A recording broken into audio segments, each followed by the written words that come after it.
안녕하세요. 김성길 목사와 함께하는 GTS 말씀 묵상 시간입니다. 오늘부터는 이제 네 번째 주간의 묵상이 시작이 되겠습니다. 이번 한 주간도 묵상과 함께 행복하시고 또 좋은 하루 되시기 바랍니다. 어렵고 힘든 일이 있어도 묵상을 통해서 얻어지는 영감을 가지고 또 승리할 수 있는 그런 한 주간 되시기 바랍니다. 자, 우리 GTS 묵상은 두 가지의 목적을 가지고 만들어졌습니다. 하나는 매일매일 주님과 교통하면서 신앙생활에 살아있는 신앙생활을 하기 위한 겁니다. 두 번째는 우리들의 삶의 현장, 가정, 직장, 또 인간관계, 또 재능개발, 변화와 발전을 이루기 위해서 만들어졌습니다. 우리 아이들은 또 믿음의 성장과 함께 학습의 능력을 키워줄 수 있도록 그렇게 만들어졌어요. 그래서 그냥 묵상집이 아니라 믿음과 재능개발, 학습훈련 이런 것들이 같이 가도록 되어 있습니다. 그래서 이 안에는 5-7 플러스 2라고 하는 구조가 들어있어요. 5는 그림을 분석을 합니다. 이 그림 분석을 통해서 집중력, 기억력, 분석력, 또 상상력, 또 이런 능력을, 생각의 기능을 키우는 거죠. 그리고 월, 화, 수, 목, 금, 토, 일의 주제는 매일매일 우리의 삶을 발전시키고 변화시킬 수 있는 프로그램을 가지고 있습니다. 주제들을 가지고 있어요. 그리고 또 이 7가지 주제는 이제 늘 말씀드린다마는 우리의 삶을 항상 점검하고 컨설팅할 수 있도록 그렇게 만들어졌어요. 이 안에다가 주제를 넣으시고 그리고 7가지 주제로 분석을 하시면은 뭐든지 다 잘 정리를 할 수가 있습니다. 2는 질문 만들기와 주님과 소통하기예요. 그래서 주님께 영감을 얻고 영감을 가지고 세상을 승리하게 하게 되는 것입니다. 자, 이번 주간에는 산상수훈 가운데서 이 얄미운 사람들, 나를 괴롭히는 사람들, 소위 말하면 악한 자들, 그리고 원수들을 어떻게 대응해야 되느냐. 그들을 때문에 내 인생이 망치면 안 되니까 어떻게 하는 게 지혜로운 방법이냐. 이것을 예수님께서 말씀을 해주셨어요. 그래서 우리가 이 부분을 잘 묵상을 하시면은 악한 사람들, 마음에 안 드는 사람들 때문에 속상해할 필요가 없습니다. 자, 한 주간 묵상 열심히 하시면서 은혜 많이 받으시기 바랍니다. 자, 오늘도 우리 그림부터 정리를 해보겠습니다. 자, 이 그림에는 예수님이 산에서 이제 사람들이 모여서 말씀을 듣는 그런 그림이에요. 제목이 붙어 있습니다. 산에서 말씀을 가르치시는 예수님, 산상수훈, 마태복음 5장, 6장, 7장입니다. 자, 여러분 스스로가 또 제목을 정하시고 의미들, 깨달아지는 의미들을 적어보시면 되겠어요. 우리 아이들은 제목을 정하고 느끼는 것 이야기하고 이런 것들이 바로 논술 훈련의 기본이에요. 자, 저는 제목을 복 있는 사람들 이렇게 적었어요. 복 있는 사람들. 왜 이들이 복이 있는 사람들일까요? 네, 의미를 저는 몇 가지 적었습니다. 우선 예수님을 직접 본 사람들이다. 네, 예수님을 직접 본 사람들.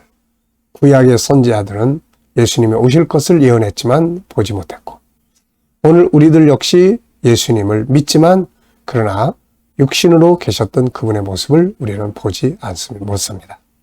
근데 이들은 예수님을 직접 본 시대 사람들이에요. 얼마나 복 있는 자들입니까? 그리고 또 주님으로부터 직접 말씀을 듣는 사람들이에요. 그게 복 있는 자들이에요. 그리고 예수님과 함께 있는 사람들. 네, 오늘 우리는 그분의 육체를 직접 보지 못하지만은 그러나 우리도 성령으로 그분을 만날 수 있고 또 그 다음에 주님의 말씀을 그분으로부터 직접 듣는 건 아니지만은 기록되어 있는 말씀을 통해서 그분의 말씀을 우리가 늘 들을 수가 있는 거죠. 성령으로 우리와 함께 계시고 마침내 천국에서 영원히 같이 계실 그분의 모습을 생각을 해보게 됩니다. 자, 분석입니다. 보이는 것은 무엇이고 보이지 않는 것은 뭘까요? 항상 보이지 않는 것에 관심을 두시기 바랍니다. 보이지 않는 것을 찾아야 문제도 해결할 수 있고 또 변화와 발전도 만들어낼 수 있어요. 자, 저는 우선 눈에 보이는 것은 예수님, 그리고 말씀을 듣는 사람들, 숫자를 헤아려 보니까 15명이에요. 그리고 그 옆에 커다란 나무가 있고요. 그리고 풀밭. 앞에는 이 꽃 5송이, 한 송이는 아직 활짝 피지 않은 백합과 같은 것 같은데요. 그래서 5송이가 있습니다. 자, 보이지 않는 부분에는 뭐가 있을까요? 우선 말씀을 전해주시는 예수님의 마음, 그리고 주님이 전해주시는 말씀의 내용들이 있겠죠. 그리고 여기 앉아있는 듣는 사람들이 마음, 이들은 왜 이 자리에 와 있을까? 이유도 있겠고요. 말씀을 들은 이들은 가서 어떻게 했을까? 그 말씀을 다 잊어버렸을까? 기억하고 그걸 기준으로 살고 있을까? 네, 여기에 따라서 인생의 결과가 다 달라지거든요. 세 번째입니다. 중요한 거 찾기예요. 자, 오늘 하루 일과 중에서 우리가 해야 될 가장 중요한 건 무엇인가요? 한번 좀 생각을 해보시기 바랍니다. 먼저 이 그림에서 제일 중요한 것은 뭔가요? 저는 주님과 함께 있는 것, 이렇게 적었어요. 그리고 주님과 소통하면서 말씀을 듣는 것. 주님과 함께 있고 그 주님을 믿는 자뿐만 아니라 그 주님과 소통하면서 그분이 주시는 영감을 얻는 것. 이게 가장 중요하다고 생각을 해요. 연상법 훈련입니다. 자, 눈 감아보시고 이 그림 속의 장면을 한번 그대로 떠올려 보십시오. 먼저 예수님, 그 옆에 나무, 그리고 15명의 사람들이 쭉 둘러있고 앞에는 백합, 핀 것 4송이, 안 핀 것 1송이, 그리고 풀밭. 네, 일단은 이렇게 되어 있는 것 같아요. 자, 그 다음에는 또 이 그림과 관계된 성경 말씀을 한번 떠올려 보십시오. 뭐가 있죠? 우선은 산상수훈, 마태복음 5장, 6장, 7장의 말씀이 있고요. 또 구약으로 가면은 비슷한 장면이 있죠. 바로 시내산에서 백성들을 모아놓고 하나님께서 계명을 주시고 말씀을 쭉 가르치시는 그런 내용이에요. 그 내용을 신약의 하나님 예수님이 오셔서 설명해 주시고 더 강화, 보완해서 말씀하시는 내용이 산상수훈입니다. 자, 그리고 주님의 말씀이 내 인생에 어떤 영향력을 미쳤는지. 참 말씀은 정말 놀라워요. 이 말씀은. 네.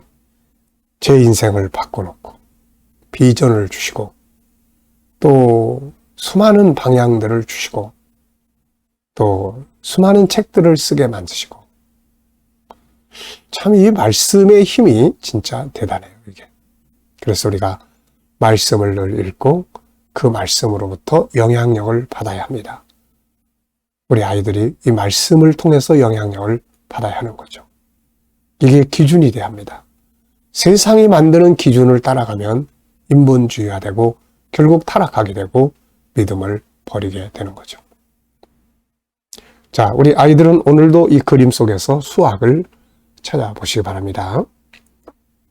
수학 공부의 제일 좋은 현장은 책이 아니고 바로 삶의 현장이라고 말씀드렸죠. 수학뿐만이 아니라 모든 공부가 다 그렇습니다. 우리의 생활 속의 이야기들을 갖다가 담아놓은 게 책이고 이걸 펼치면 세상이 펼쳐지는 거예요. 그래서 이 그림 속에도 아이들이 공부하는 수학이 들어있죠. 숫자도 들어있고 도형도 들어있고 또 곱하기도 들어있습니다.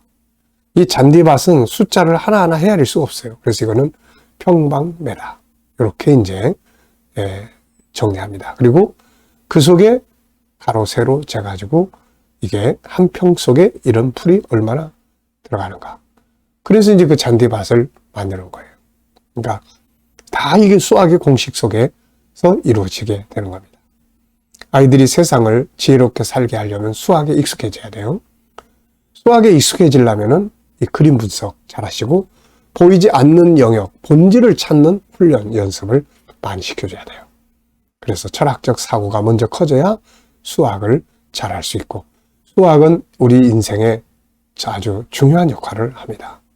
우리가 뭐 계산기 갖다 두들기는 것만 수학이라고 생각하지 마시고, 어떻게 보면은 생각하는 마음, 예, 집중력, 그리고 어떤 차원 높은 세계관, 전부 이런 게 다 수학의 가치관에서 나오는 거거든요.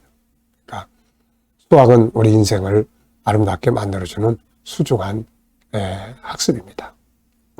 문제는 애들이 수학을 재미없어 하고 싫어한다는 것이죠. 이유는 이 그림 분석, 이 훈련이 잘 안 돼 있어서 그래요. 집중력이나 이해력이나 이런 게 떨어지기 때문에 재미가 없는 거예요. 그래서 이 기본적 훈련을 익숙하게 잘한 아이들은 거기 가서 딱 보면은 문장이 이해가 돼. 뭘 요구하는지, 답이 뭔지, 풀어가는 과정 어떻게 풀어가는지. 그러면 쉬운 거예요, 이게. 사실 수학은 과학이잖아요. 수학이 뭐 추상적인 걸 찾으라는 게 아니고 정해진 틀을 찾는 겁니다, 이게. 네. 자, 상상력 키우기입니다. 이 그림 가운데 두시고 앞에 그림, 뒤에 그림. 앞에는 사람들이 이제 산으로 쫙 올라가는 그림 모여서 말씀 듣고, 그 다음에 이제 삶의 현장에 가서 여기 가면은 크게 두 종류로 나눠질 것 같아요. 하나는 잊어버리고 사는 사람. 하나는 예수님 뭐라고 말씀하셨지? 맞아, 이렇게 하라고 하셨어. 이거 기억하고 사는 사람. 이렇게 나눠질 거예요. 우리는 어떤 쪽에 속하고 있나요? 듣고 잊어버리는 게 아니라 듣고 기억하고 지키고 살아가는, 요게 돼야 변화가 생기는 거예요. 어제 주일날 설교 들은 말씀, 뭐가 기억에 남으십니까? 한번 쭉 생각을 해보시고 기억에 남는 것이 또 우리가 활용할 수 있거든요. 자, 본문 읽어보겠습니다. 마태복음 5장 38절로 45절입니다. 오늘의 주제는 전체 생각 속의 그리기예요. 그리고 이야기해보는 겁니다. 오늘 이 본문을 한번 오늘 중으로, 오늘 이 아침 시간에 내 안에 한번 다 담을 수 있도록 그렇게 해보십시오. 문자 하나하나는 다 못 외우더라도 내용은 내 안에 다 담을 수 있는, 이게 아주 우리의 이 생각을 총명하게 만들고 아주 놀라운 능력입니다, 이게. 또 눈은 눈으로, 이는 이로 갚으라 했다는 걸 너희가 들었으나 나는 너희에게 이르노니 악한 자를 대적하지 말라. 누구든지 내 오른편 뺨을 치거든 왼편도 돌려대며 또 너를 고발하여 속옷을 가지고자 하는 자에게 겉옷까지도 가지게 하며 또 누구든지 너로 억지로 오리를 가게 하거든 그 사람과 심리를 동행하고 내게 구하는 자에게 주며 내게 꾸고자 하는 자에게 거절하지 말라. 또 내 이웃을 사랑하고 내 원수를 미워하라 했다는 것을 너희가 들었으나 나는 너희에게 이르노니 너희 원수를 사랑하며 너희를 박해하는 자를 위하여 기도하라. 이같이 한즉 하늘에 계신 너희 아버지의 아들이 되리니 이는 하나님의 그 해를 악인과 선인에게 비추시며 비를 의로운 자와 불의한 자에게 내려 주심이라. 아멘. 먼저 감사한 일을 쭉 적어보십시오. 어제 주일을 지내면서 감사했던 것들, 그리고 오늘 하루를 또 시작하면서 감사한 일들, 그리고 미래에 감사하고 싶은 것들 적어보시기 바랍니다. 자, 먼저 오늘의 본문을 내 속에 담기 위해서 이 전체를 내가 기억하도록 하기 위해서 해야 될 중요한 것들이 있어요. 먼저 시작 부분, 끝 부분을 기억해두라. 시작 부분 뭐죠? 시작 부분. 네, 시작 부분은 눈은 눈으로, 이는 이로 갚으라 했다는 걸 들었다. 끝 부분은 뭡니까? 이같이 하면 하늘에 계신 너희 아버지의 아들이 된다. 이렇게 시작은 이거고 끝은 이거. 자, 그 다음에 이제 구조를 정해보세요. 아이들이 독서를 해도 전체를 다 기억하기는 쉽지가 않기 때문에 구조와 중요성, 이것만 딱딱딱딱 하면은 전체 내용을 기억하기가 아주 쉽습니다. 자, 오늘 이 본문은 크게 두 덩어리로 저는 나눴어요. 하나는 5구절, 5. 그 다음 뒤에 3. 그래서 5, 3 이렇게 적었어요. 앞에 5는 38절로 41절인데요. 악한 자 대처 방법. 오른밤 때리면 왼밤 돌려대고 또 송사해서 재판해서 속옷 달라고 그러면 겉옷까지 주고 오리를 억지로 가자고 하면 아예 심리 동행해주고, 달라고 그러면은 좀 주고, 꾸고자 하면 좀 꾸어주고. 물론 형편대로 해야 되겠죠. 왜 이렇게 해야 될까요, 이거? 네. 아니, 이게 뭐 바보도 아니고, 세상 말로 호구도 아니고 말이죠. 근데 그 이유가 있는 거예요. 이게. 예수님이 쓸데없는 소리 하신 분 아니잖아요. 우리에게 손에 끼치는 이야기 하신 거 아니잖아요. 네. 이유. 좀 이따 이야기할게요. 자, 그 다음에 이제 두 번째는 43절로 45절은 이제 원수 대처 방법이에요. 야, 너희가 이웃을 사랑하고 원수를 미워하였다는 걸 들었지만은 나는 그렇게 말하지 않는다. 너희 원수를 사랑해라. 그리고 너희를 박해하는 자를 위해서 기도해라. 이렇게 말씀하시는 거예요. 자, 벌써 다 외우셨죠? 앞에 5는 악한 자 대처 방법. 뒤에 3은 원수 대처 방법. 그리고 이제 스토리텔링을 하시면은 더 이제 기억이 남습니다. 아이들이 공부한 것들을 책을 읽고 스토리텔링을 하게 하세요. 그러면 잘 기억을 합니다. 처음엔 한 줄만 했다가 그 다음에는 전체 흐름을 이야기할 줄 알고 이렇게 돼야 되거든요. 자, 본문의 스토리텔링이에요. 예수님은 악한 자들과 원수들을 대처하는 방법을 말씀해 주셨습니다. 먼저 악한 자에 대해서는 오른밤을 때리면 왼밤 돌려대라.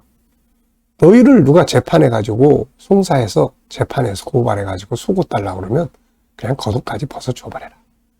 누가 너희를 오리를 억지로 가게 하면은 심리를 그냥 통행해줘. 누가 달라고 그러면 주고 꾸고자 하면 거절하지 마라.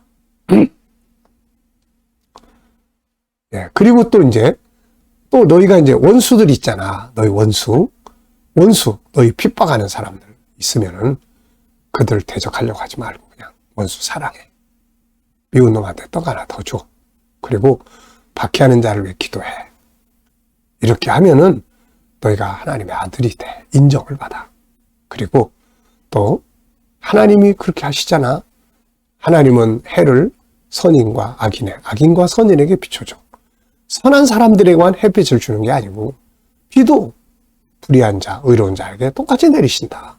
그러니까 우리도 모든 사람을 똑같이 그렇게 살아가면 된다. 이런 말씀하신 거예요. 이렇게 하면 벌써 다 외워버렸잖아요. 우리가 이렇게 스토리텔링까지 하면. 그 다음에 이제 제목 정학입니다. 이 본문을 제목을 뭘로 정하면 좋을까요? 저는 일단 3가지를 정해봤어요. 악한 자와 원수 대처 방법과 이유. 그 다음 2번째는 왜 이렇게 해야 할까? 3번째는 선으로 악을 이기는 사람들. 자, 제목을 정해보면은 이제 우리가 또 많은 걸 생각할 수 있죠. 아이들이 항상 제목 정하고 의미를 설명하는 것. 이게 논술훈련입니다. 자, 질문 만들기입니다. 이제 본문에서 우선 질문 하나 만들어 보세요. 자, 저는 본문에서 왜 이렇게 해야 하는가 질문하고 4가지를 생각을 해봤어요. 이렇게 하는 이유. 자, 여러분 어떠세요? 뭘 하더라도 손해보고 싶으십니까? 이익을 얻고 싶으십니까? 우리는 다 이익을 얻고 싶어요. 이익을 정말 얻고 싶으면 이렇게 하시면 돼요. 지금 이거는 겉으로 보면 뭔가 손해보는 것 같아요. 이게 뭐, 내가 호구야? 도대체 뭐, 왜 이렇게 손해봐야 돼? 이렇게 될 것 같아요. 근데 조금만 더 깊이 들어가 보면은 이게 이익을 보는 방법이에요. 우리가 세상 살아가다 보면은 이런 사람들 안 만날 수가 없습니다. 근데 이런 사람들 때문에 인생 전체가 망가지는 경우가 많아요. 그래서 지금 주님의 말씀은 좀 손해봐도 인생 전체가 잘 되는 길을 선택을 해라. 이걸 말씀하신 거거든요. 네. 자, 그래서 제가 적은 4가지. 첫째, 본문에서 밝혀주고 있어요. 너희들이 이렇게 하면 하나님의 아들이라고 인정을 받게 될 거다. 하나님의 아들이라고. 야, 예수 믿는 사람들이 참 대단해. 정말 신앙이 뭔데 저렇게 저는 원수들까지도 저렇게 성용서하고. 야, 정말 대단해. 하나님의 아들이 맞아. 하나님의 아들의 인정을 받으면 마귀가 일단 우리 무서워해요.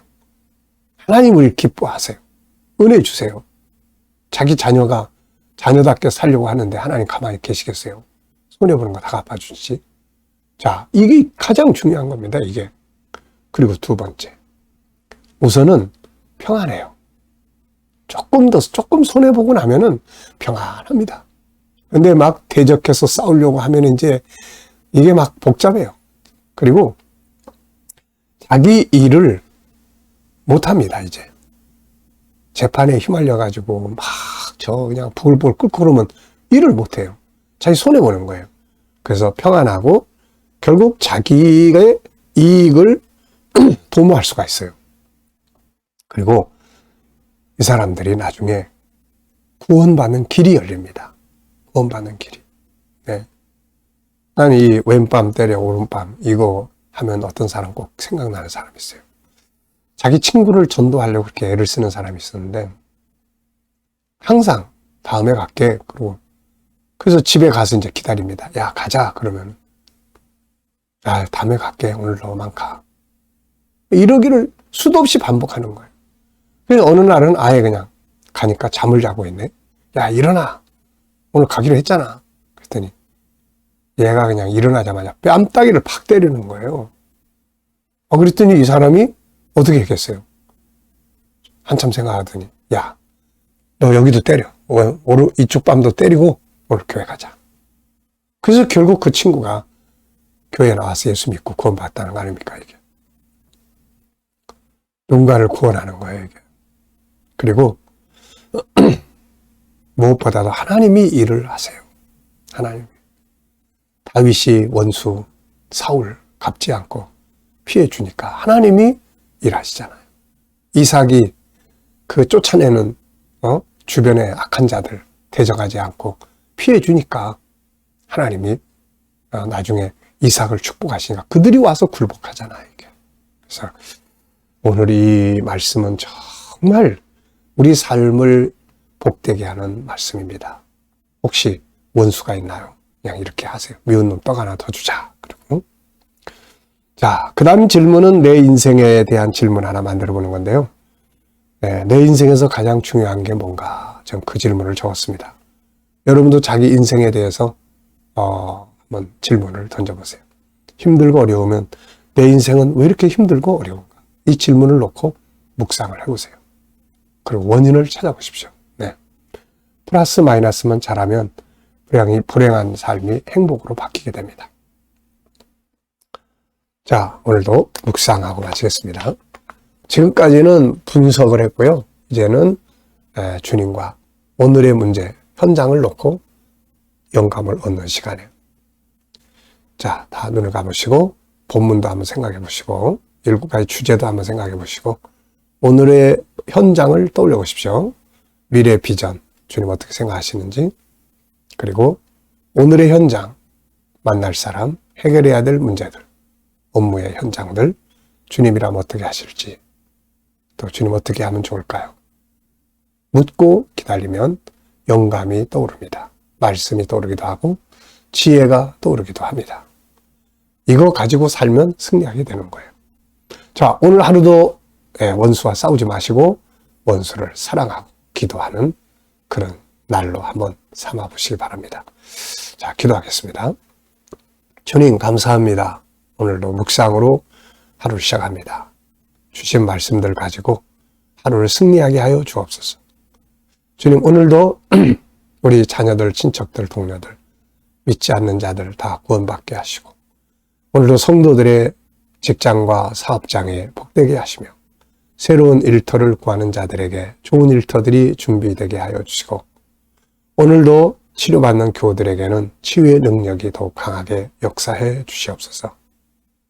이 나라와 민족을 붙들어 주시고 이 땅이 거룩한 땅 선교의 나라 되게 하시며 지도자들에게는 지혜를 주셔서 나라를 바르게 이끌어가게 하여 주시고 오늘도 세계 곳곳에 있는 선교사님들과 저들의 사역 속에 함께하여 주옵소서. 주신 영감을 가지고 살아가는 삶의 현장마다 복되게 하여 주옵소서.